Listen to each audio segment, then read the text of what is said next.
Season 2 of the UFL kicks off March 28th, and for UFL CEO Russ Brandon and Vice President of Operations Daryl Johnston, this already feels like they're ahead of the game, especially compared to the last offseason when the XFL and USFL merged after the 2023 season, and it was a race to the field in the new league in 2024. Being able to have that regular cadence for a full off season and to learn from where our shortfalls were in season one. We can talk about the lateness of the merger. We can talk about a lot of different things, but we still had a job we needed to do. And we still found out some areas where we could do things probably a little bit more efficient. We could be better in.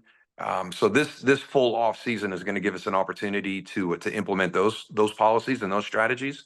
So I think that everybody is in a much more positive frame of mind. There was so much unknown last year, where this year there's excitement of moving forward. The greatest thing for spring football was the merger of the two legacy leagues.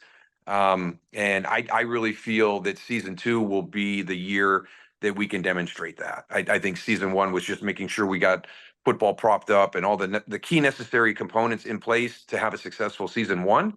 But now, how far can we advance that? How far can we push that in season 2?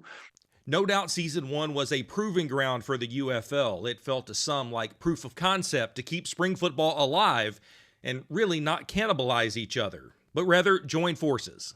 I really think that what we were able to accomplish last year, number one, eliminating the competition, consolidating the two leagues into one, and now start to build that on a foundation. And now time will tell where we get to. But when you ask, when can we become that unique spring football league? I think we took a massive step last season with the merger, and I think we're only going to be better this year. Johnston embraces that spring football can be its own thing while also acting as a springboard to the NFL. He's seen it happen as the GM of the San Antonio Commanders of the AAF in 2019, the director of player personnel with the 2020 XFL's Dallas Renegades, and a top executive of the USFL before the merger, and now as the executive VP of operations for the UFL. You're kind of walking that fine line of, being a standalone professional football league, and then also having that developmental component for the guys. I think we all wonder, what does it take, and what is really the vision to be that type of league that you're talking about? I think the hardest part is, the way our rosters change, from season to season. If we're doing our job correctly, we're sending people to the NFL. So we're creating roster turnover as one of our goals. When you get great teams, it's that consistency and that core of guys that you can grow and expand around and add pieces to, as opposed to starting a rebuild every season. So, there's a lot of different ways to look at this. Relationships with the NFL, I think would be beneficial for us. I don't think it's a make or break deal. But I think everybody, when you think of spring football, goes back to NFL Europe back in the day, where Kurt Warner came from. I mean, Kurt's one of the poster boys of what a league like this can do. Adam Vinatieri, Leroy Glover. I mean, the list goes on and on and on of the great NFL players, the Hall of Fame caliber NFL players that were products of an alternative league. Season 2 will remain unchanged as far as teams go, but Johnston was faced with a change with the Memphis Showboats.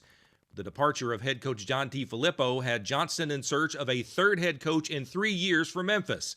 Johnston said after talking with about a dozen candidates, he chose former NFL coach Ken Wisenhunt, with one factor being that he saw success with another former NFL coach leading the Michigan Panthers. It's very similar to kind of our situation with Mike Nolan from Legacy USFL. You get a phone call from somebody you've had the opportunity to work with as a broadcaster for a number of years, and looked forward to the production meetings.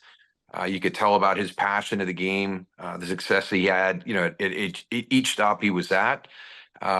So when Ken called, I was very, very excited and hopeful that he was calling in regards to the Memphis openings.